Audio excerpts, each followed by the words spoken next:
डोलिए रानी जी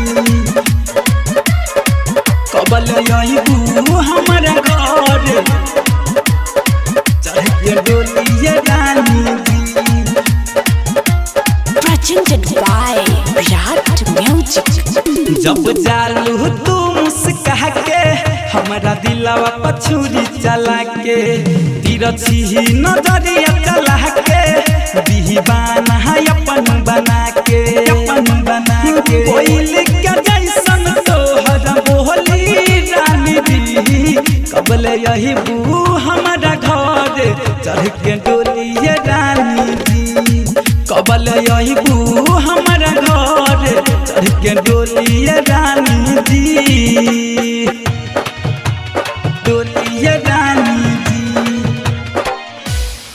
कबल आइबू हमारा घर चढ़ के डोलिए रानी जी। ए जा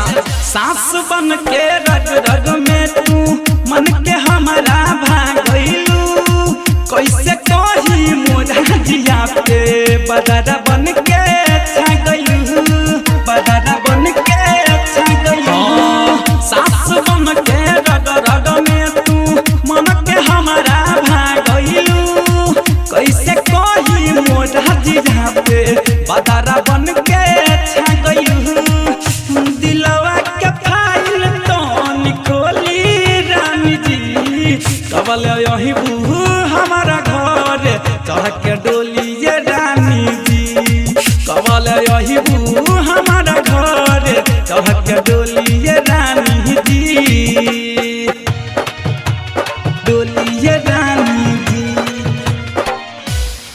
कबल आइबू हमारा घर चढ़ के डोलिए रानी जी। सुना ना नींद नया बेहरतिया के जब सपना में तू या बेहलू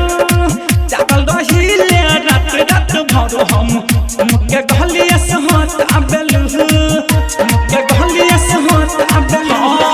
नींद नया बेहरतिया के जब सपना में तू या बेहलू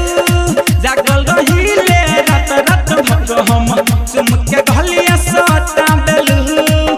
राजेश पंकज सत्यम न बोली रानी जी कबल आइबू हमारा घर चढ़ के डोलिए रानी जी कबल आइबू हमारा घर चढ़ के डोलिए रानी जी। Presented by Virat Music। Virat Music।